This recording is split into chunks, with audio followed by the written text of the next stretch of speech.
Desde los estudios de NTC, la red independiente presenta Noticias 1. ¡Hay que gritar! ¡Hay que gritar! ¡Para que entiendan que no hay nada que curar! Aquí está, esta es la imagen del día, la visión colombiana de la celebración hoy en todo el mundo de los 50 años de la Marcha del Orgullo Gay, en la que se concretó el reclamo de la población diversa para reclamar la abolición de las leyes que consideraban delitos sus preferencias de tipo sexual. 5 décadas después, el reclamo ya no tiene que ver con la exclusión de conductas sexuales en el Código Penal, sino con su inclusión social y la eliminación de las discriminaciones de género. De esta historia hablaremos hoy. En Noticias 1 esta noche, en 2 semanas, el gobierno y el grupo de Márquez estarán presentando en Nariño un plan de desescalamiento militar que promete beneficiar a la población civil. Hablamos con el supuesto heredero de Berlusconi. Dice que él le dejó esa plata para impulsar más el fascismo en Colombia. No habrá ajuste en los presupuestos de salud, de educación y militar, explica Minhacienda, pero dice que en octubre se verá si hay que cortar más. Francia al borde de un giro a la derecha por primera vez en su historia. Partido de Macron dice que votará para que ello no ocurra. Y en Top Secret proliferan los pacientes de estrés entre el personal de la Casa de Nariño. Y en los deportes, Gerson Caucha. Mónica, la selección Colombia tuvo su primer entrenamiento en Houston previo al duelo contra Brasil por Copa América. Inglaterra y España pasaron sustos para avanzar a los cuartos de final de la Eurocopa. Y Egan Bernal ya está en el top 10 de la clasificación general del Tour de Francia, que hoy cambió de líder. Por la prensa libre y el derecho que todos ustedes tienen a la verdad, yo soy la Red Independiente. Presenta Noticias 1 con Mónica Rodríguez y Gerson Caucha. Buenas noches y bienvenidos a la mejor información en este puente festivo. La Iglesia espera que en las próximas semanas en el sur del país la población civil comience a ver los resultados del acuerdo preliminar que se firmó en Caracas con alias Iván Márquez, con medidas de desescalamiento que serán socializadas en 2 semanas en Nariño. Un cese unilateral del fuego, la liberación de los secuestrados y un acuerdo de medidas tempranas para el desescalamiento integral y gradual del conflicto en los territorios fueron parte de los compromisos adquiridos durante el primer ciclo de diálogos entre el gobierno y la segunda Marquetalia. Durante 5 días en Caracas se acordaron medidas para que el conflicto no afecte a la población civil. Aquí en el campo humanitario se dan unos pasos muy importantes en la primera fase y nos parece que esto puede traer alivios en las regiones donde está presente esta organización rebelde. Se acordó además la conformación de una subcomisión técnica integrada por las 2 delegaciones en la que darán participación a la comunidad en los territorios. Monseñor Héctor Fabio Henao, acompañante de la Iglesia Católica en la negociación, argumenta que ve un compromiso por parte del grupo disidente en favor de la paz. Es muy importante que el grupo en su conjunto, todo el grupo, avance efectivamente hacia el logro de la paz. Sería un paso muy significativo en algunos departamentos del país, en regiones donde la segunda Marquetalia tiene una presencia importante. Antes del 20 de julio se llevará a cabo una reunión con las comunidades y representantes del gobierno en la segunda Marquetalia en Tumaco, Nariño, para presentar el acuerdo de desescalamiento y el cronograma para la identificación de proyectos sociales. Los beneficios humanitarios para la población y empezando nuestras expectativas de que pueda ser un diálogo que tenga una incidencia territorial importante, como efectivamente se anunció en la instalación de la mesa. El segundo ciclo de la negociación entre el gobierno y el grupo de Iván Márquez quedó fijado para las primeras semanas de agosto en Cuba. Noticias 1 habló con el italiano que está reclamando una parte de la herencia de Silvio Berlusconi. Él dice que el primer italiano le heredó ese dinero para que lo invirtiera en la causa fascista en Colombia. Camilo. Mónica, buenas noches. Fue una entrevista difícil porque él habla mezclando español con italiano y aunque nos apoyó un traductor para el diálogo, tanto él como nosotros nos quedamos sin entender qué era lo que quería decir en algunos momentos. Marco Di Nunzio, el empresario turinés famoso desde que se conoció la noticia de la muerte del magnate y ex primer ministro italiano Silvio Berlusconi, asegura que Il Cavalieri le dejó una herencia de 20 millones de euros para continuar su legado político fascista. Di Nunzio desde la cárcel La Ternera en Cartagena, en donde lleva 1 mes y medio preso por falsedad en documento público, insistió en declararse heredero de Berlusconi. No, yo lo conozco de muchos años, de 30 años. Silvio Berlusconi è il mio jefe del partito di Colombia. Io sono iscritto, sono stato eletto nelle liste di Forza Italia nel Comites in Bogotá, que es un órgano de la Embajada de Italia. Afirmó que Berlusconi lo escogió a él para entregarle parte de su herencia porque siempre le mostró lealtad y que decidió hacer los trámites en Colombia porque en Italia puede traerle más problemas legales. La Constitución colombiana no vieta l'igualdad de desarrollo cuando en Italia ti danno apología del fascismo o entonces ti danno cárcel por motivos políticos. A pesar de que Dinunzio también afronta procesos penales en Italia y allí se tachan de falsedad 3 documentos holográficos, él y su abogado están convencidos que desde Italia y en complicidad con una notaría de Cartagena se está orquestando esta nueva persecución que lo tiene en la cárcel por portar una cédula falsa y no por el documento que lo acredita como heredero. Marcos Dinunzio pertenece a un partido político en Italia por el problema de la herencia que está escrita en el testamento que dejó el señor, el primer ministro en Italia. Se ha presentado estos intereses. Ci sono 2 testamentos, uno è hecho il 21 settembre 2021 e l'altro un testamento olografo. Questo testamento l'ambata lo sta supplantando con otro testamento falso por descreditarmi. L'original firmato da Berlusconi sta nella Fiscalía de Milán porque il mio avvocato in Italia lo inviò direttamente alla Fiscalía e averiguarono che la firma è verdadera. Le preguntamos por pruebas que confirmen su amistad con Berlusconi y nos aportó desde la cárcel esta fotografía en la que supuestamente aparecen sentados departiendo en una discoteca en Turín. Su defensor dice no entender por qué su cliente está preso y espera que Dinunzio pueda atender el proceso judicial en casa por razones de salud. Entonces no entiendo por qué le dictaron medidas de aseguramiento intramural tan grave a un delito que no es, con su nombre lo indica, tan grave. El próximo 11 de julio, Dinunzio tendrá audiencia para la sustitución de la medida a una domiciliaria. Luego de la respuesta de la FLIP al discurso del pasado viernes del presidente Petro, le dedicó un extenso trino a ratificar sus críticas a la Organización de Libertad de Prensa. La discusión sigue al tiempo que las organizaciones de libertad de prensa en el país le piden audiencia para hablar del asesinato de periodistas que volvió a subir en el país. Hoy el presidente Petro profundizó el debate que él mismo inició esta semana, señalando la Fundación para la Libertad de Prensa de estar permeada por ideologías políticas de extrema derecha. La prensa ha oficializado volviendo las noticias sin investigar.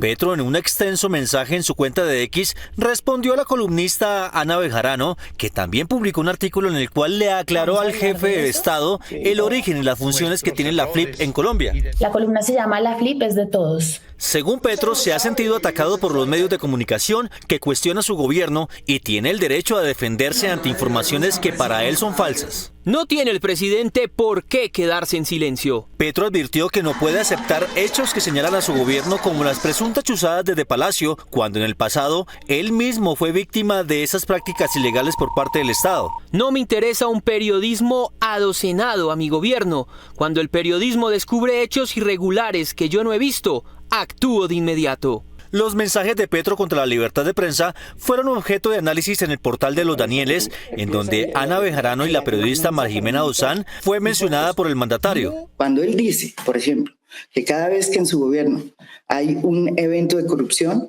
y que cuando él lo constata, saca a la persona, pues eso no es lo que yo estoy viendo. Eso sí no. Y en eso, como yo escribí en mi columna, en eso sí no me voy a callar. Petro insistió en que detrás de los pronunciamientos de la FLIP estaría el ex vicepresidente Francisco Santos, pero al parecer no ha tenido en cuenta la historia de la fundación. La FLIP es de todos.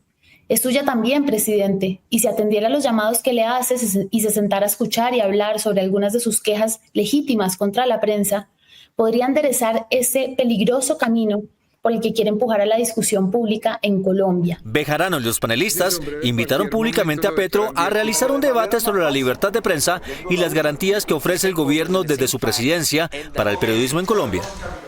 El drama de una madre venezolana permite medir el impacto de una ruta de migración ilegal que ya había sido afectada con la captura de integrantes de esta dentro de la Armada Nacional de Colombia. Es el camino marino hasta San Andrés para hacer mar por Nicaragua. María Camila Hidrobo. Mónica, buenas noches. Esta mujer lleva 8 meses buscando a sus 2 nietas, su hija y su yerno, y ha encontrado las pistas de su paso en San Andrés, donde opera alias El Patrón, Hernando Manuel de la Cruz, jefe de esa organización. Y ellos tienen que aparecer. Ellos tienen que aparecer. Ella es Livia Peruccini, abuela de un bebé de brazos y de una niña de 8 años, de quienes no sabe nada desde hace 8 meses.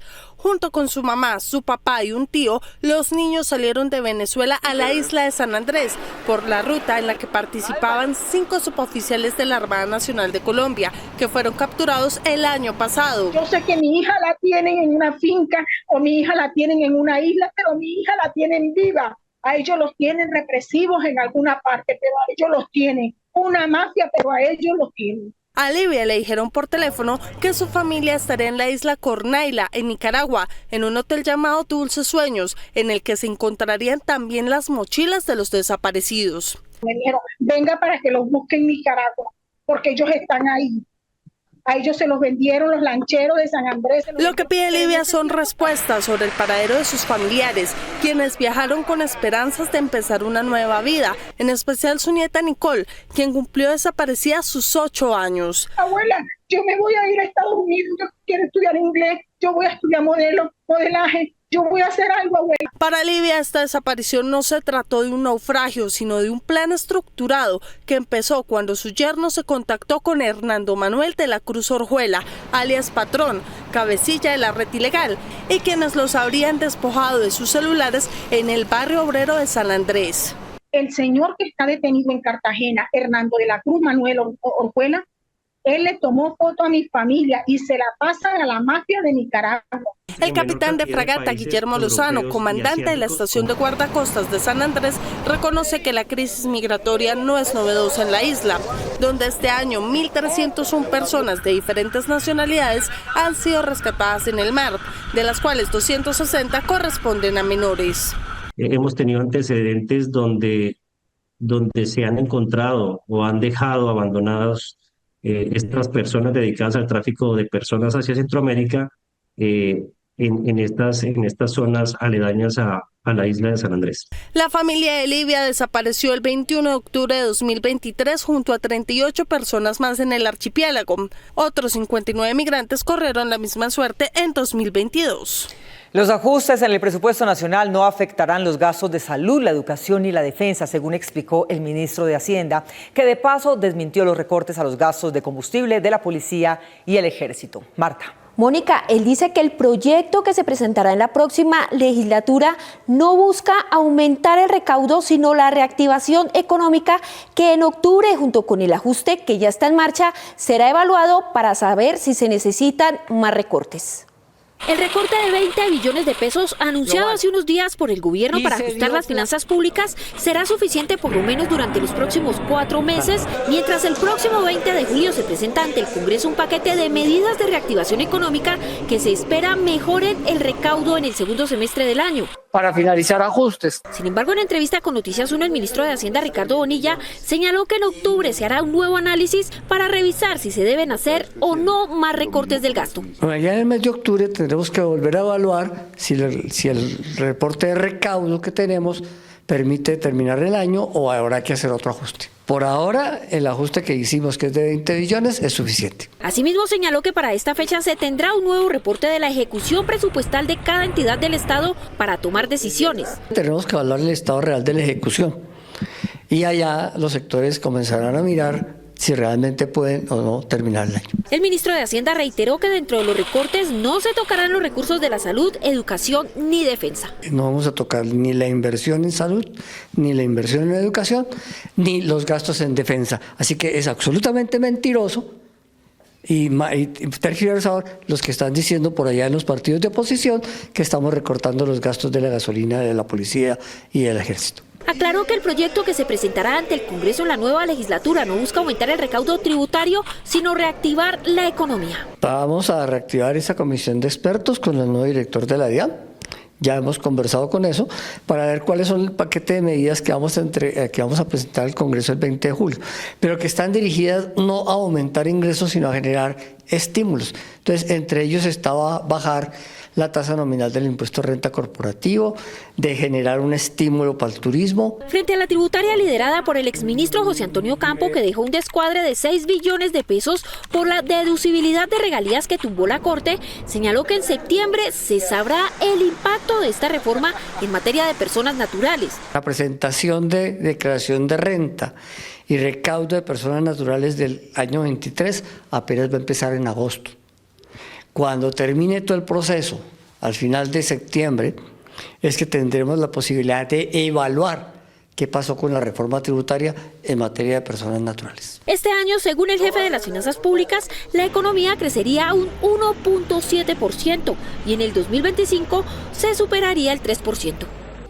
Aunque durante su gestión como presidente del Senado, Iván Name aseguró que era garante de la neutralidad del Congreso, en el balance de su gestión admitió que sí actuó como opositor en la mesa directiva, pero negó que lo hiciera como saboteador. Dijo también que temía que el Papa rechazara su visita por las denuncias en Colombia de su relación con el caso de la ONG RD.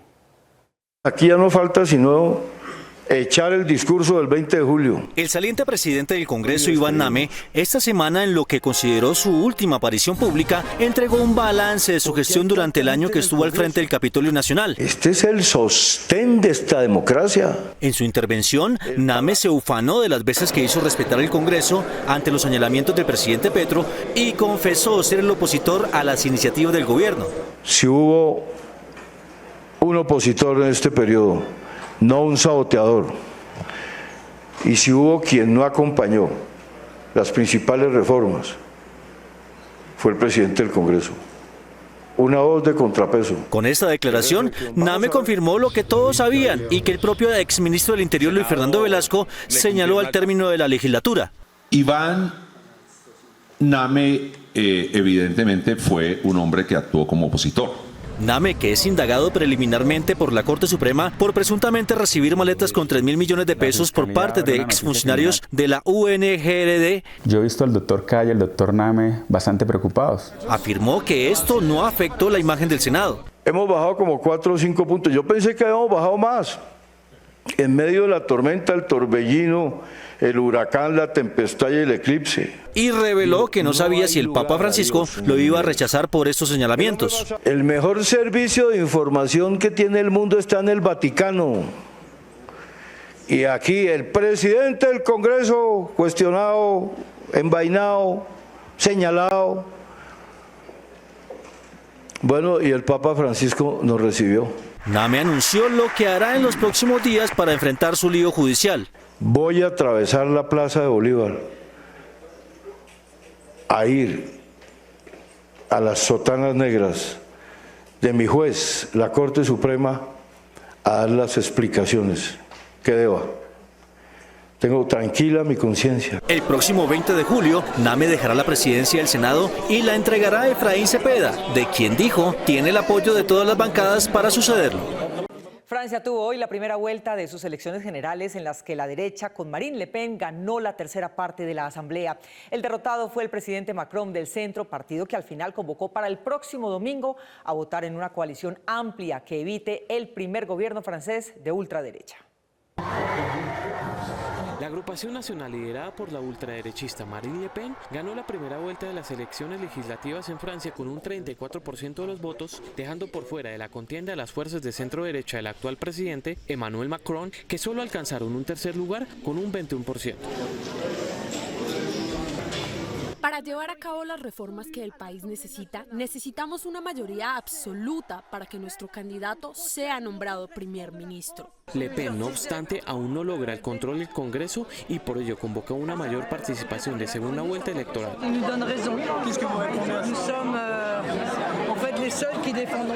Aunque la ultraderecha ganó esta primera vuelta al obtener el mayor número de escaños en la Asamblea Nacional, podría quedarse sin la mayoría absoluta, pues en segundo puesto quedó la coalición de izquierdas Nuevo Frente Popular, liderado por el diputado Jean-Luc Mélenchon, que obtuvo el 28% de las votaciones.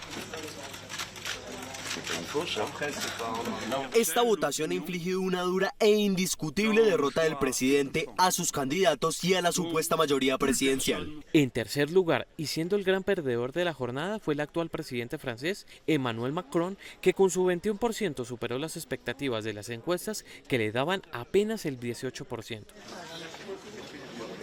A pesar de sus diferencias con el movimiento de izquierda liderado por el Partido de la Francia Insumisa, el mandatario francés envió una comunicación a través de medios locales a sus votantes invitándolos a una coalición lo más amplia posible y que gane las elecciones, evitando el triunfo y el gobierno de la derecha. El próximo 7 de julio, Francia volverá a las urnas para definir los últimos escaños de la Asamblea Nacional y definir la presidencia entre Le Pen y Jean-Luc Mélenchon, dirigente fundador de la Francia Insumisa. En Colombia hay cortes de pelo más caros que en el resto de América Latina, lo que indican los indicadores. La revista Salón comparó los precios de un corte de pelo para mujer en busca del más caro y el más barato del mundo. El ranking se movió entre los $102.20 de Dinamarca y los $6.20 en Bosnia-Herzegovina. El más caro de América Latina lo encontró en Colombia, en $61.37, y el más barato de la región en Argentina, en $7.33. Esto indica que si sale del país en estas vacaciones, vale la pena motilarse. Esto es lo que indican los indicadores. Tener una tarjeta de crédito más que una carga para los jóvenes es una forma de comenzar a hacer la vida crediticia que les va a permitir más tarde acceder a herramientas para darle fuerza económica a todos sus proyectos. Sacar su primera tarjeta de crédito es importante si desea empezar a adquirir historial crediticio con las entidades financieras para poder acceder a futuro a un crédito para compra de vivienda o vehículo. Antes de adquirir su primera tarjeta de crédito, indague sobre la tasa de interés y busque la entidad bancaria que mejores opciones le brinde. En el mercado hay una gran variedad de opciones para los jóvenes, pero hay que tener en cuenta 3 condiciones. La primera, que el monto no sea muy alto. La segunda, que la tasa de interés sea de las más bajas. Y tercera, en lo posible, que no le cobren cuota de manejo mensual. Al usar estos plásticos es importante tener en cuenta la capacidad de pago que no debe superar el 10% de sus ingresos para que mantenga sus finanzas personales sanas. Para empezar a tener buen historial crediticio, pague su saldo a tiempo y trate de usar la tarjeta solo para hacer pequeñas compras a una sola cuota. Leticia, nuestra reportera de inteligencia artificial, nos cuenta ahora sobre el proyecto para convertir al Amazonas, la región más aislada del planeta, en la más conectada. El Ministerio TIC socializó el plan de conectividad que dejará estructurados y financiados los proyectos para los próximos 10 años, con los que se espera impactar a más de 8 millones de hogares, beneficiando a más de 25 millones de personas. Entre los proyectos de esta estrategia que convertirá a Colombia en el país más conectado de América Latina, está la conectividad del Amazonas en el ciberespacio. Ya empieza el despliegue del acuerdo que tenemos con Brasil para conectar el Amazonas, que es una de las zonas más desconectadas. El ministro Mauricio Liscano anunció además que Colombia entró a formar parte de la Alianza Global de Inteligencia Artificial, AI Alliance, facultando a nuestro país a participar en las decisiones globales que se tomen sobre el desarrollo de la IA. Bogotá y las capitales de Colombia se unieron hoy a las metrópolis del mundo para la celebración de las 5 décadas de las marchas del orgullo gay que llevaron a la anulación de las leyes que prohíbían la homosexualidad en Estados Unidos luego de que la policía de Nueva York golpeara a un grupo de amigos solo por el hecho de expresar su preferencia sexual. En la Congregación del Orgullo Gay, que en Bogotá inició en el Parque Renacimiento y terminó en la Plaza de Bolívar, los participantes con banderas arcoíris recordaron el origen de su marcha. A la 1:30 de la madrugada del 28 de junio de 1969, cerca de 200 clientes de un bar gay de Nueva York, conocido como Stonewall, que habían pagado $3 por entrar a las 2 pistas de baile, fueron agredidos en una redada de 4 policías vestidos de civil, acompañados por otros 2 uniformados, en época cuando ser homosexual era ilegal. Frente a Stonewall se congregaron otras 500 personas que se enteraron de las agresiones de los policías. 21 manifestantes fueron detenidos. El 28 de junio del siguiente año, 1970, conmemorando el primer aniversario de los disturbios de Stonewall, más de 10.000 manifestantes recorrieron 51 manzanas de Nueva York, desde Greenwich Village hasta Central Park. Esta fue la primera marcha del orgullo gay. El desfile más grande de la época se llevó a cabo en San Francisco, Estados Unidos, el 30 de junio de 1974. Más de 60.000 personas llamaron a esa jornada el Día de la Libertad Gay. Entre los manifestantes estuvo Harvey Milk, el político que se convirtió en el primer activista en declararse públicamente homosexual. En 1977 fue nombrado miembro de la Junta de Supervisores de San Francisco. Su carrera política se centró en la liberación gay y en la importancia de hacer que los homosexuales fueran visibles para enfrentar la violencia en su contra. En 1978, Harvey Milk fue asesinado. 31 años después, el presidente de Estados Unidos, Barack Obama, le otorgó a Milk la Medalla Presidencial de la Libertad.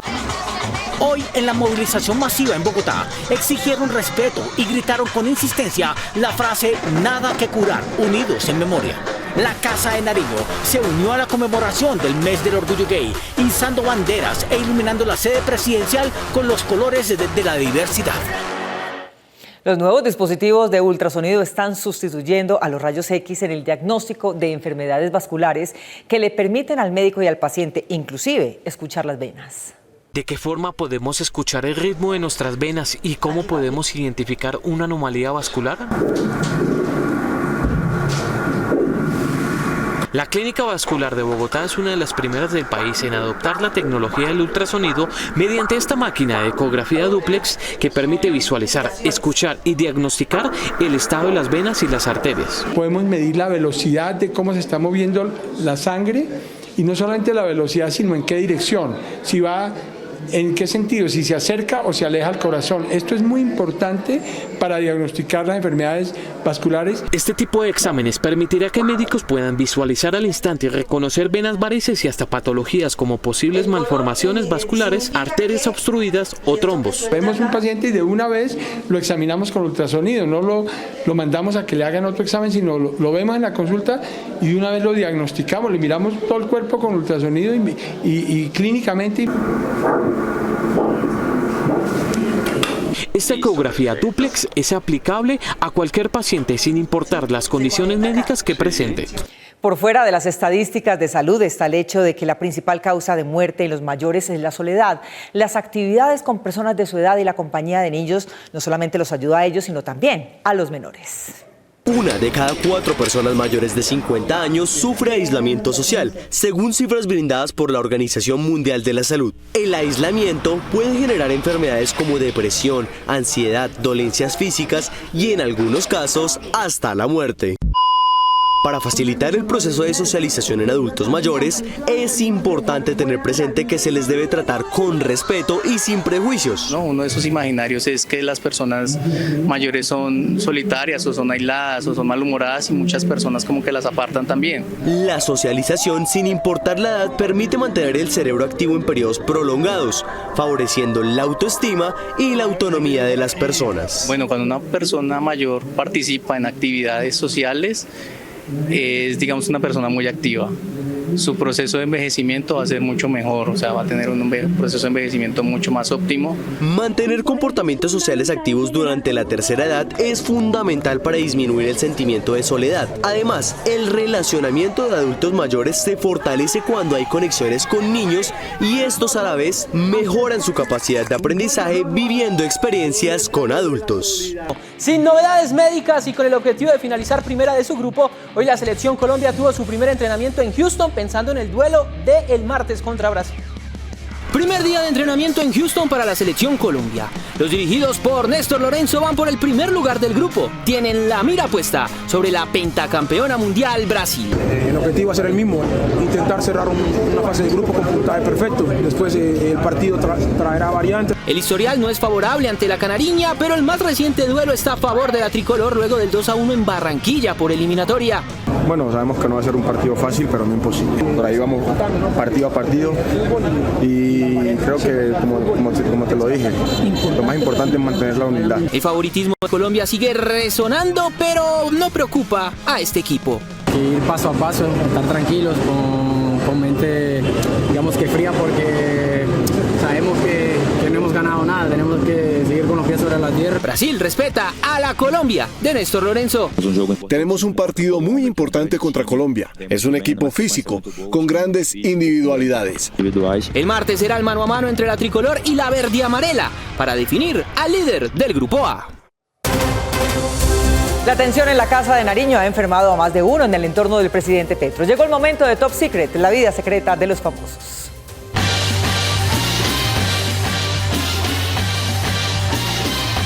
En los últimos 6 meses, una variedad de dichos, nervios y excesos de trabajo han rondado los pasillos del Palacio de Nariño, atacando el sistema de defensa o inmunitario del presidente y de varios ministros y otros altos funcionarios.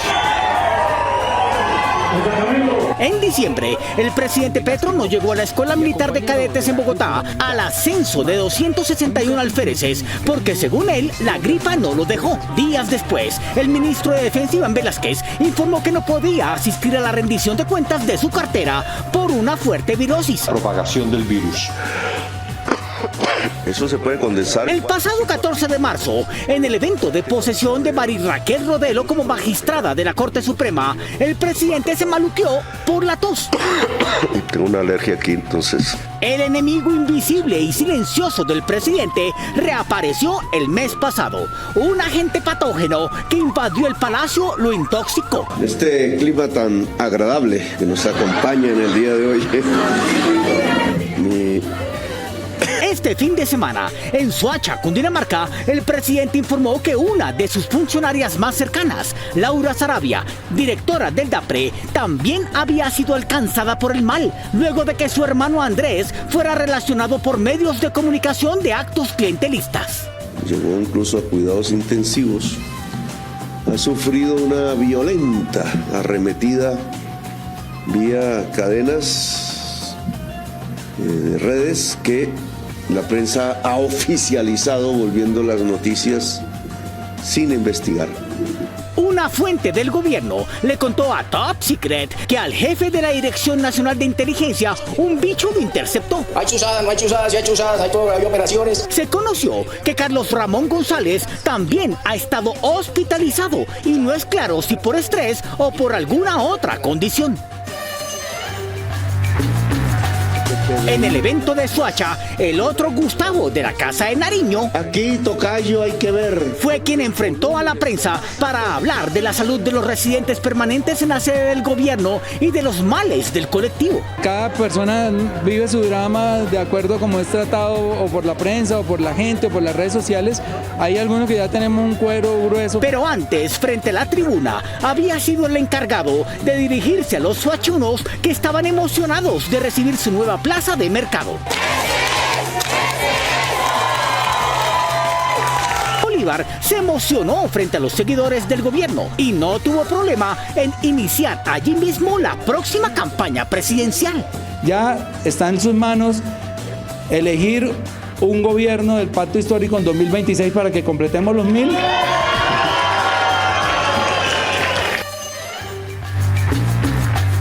Bolívar adquirió su inmunidad al virus de la Casa de Nariño por su activismo en redes, que en su momento lo ubicó como el más ruidoso en ellas, hace 3 años. Sí, hay que considerar eso. Pero ya no lo es, a juzgar por el estudio de Toro Publicidad que dio a conocer el ranking actual. Su lugar, el del político más mencionado en las redes sociales, ahora lo ocupa la senadora de Centro Democrático María Fernanda Cabal, de la que hablaron en esta legislatura 59.200 activistas en redes y alrededor de la cual hubo 1.19 miles de millones de interacciones en redes. ¡Estudien, vagos! La que la persigue en la cuesta de las redes sociales es la senadora de izquierda María José Pizarro, que aún no le chupa rueda. La Pizarro tuvo 461 millones de interacciones en esta legislatura. El último lugar del top 10 también se lo pelean la izquierda y la derecha. Marta Peralta escaló para llegar a 16.000 interacciones, pero respirándole en la nuca está Paola Holguín con 12.000. Estén pendientes, volveremos con más confidenciales de Tackle en Top Secret. Nos vemos en las redes sociales y mañana lunes festivo a las 8 de la noche aquí en Noticias 1 con las mejores noticias del fin de semana. A ustedes como siempre, gracias por elegir la independencia. Feliz noche.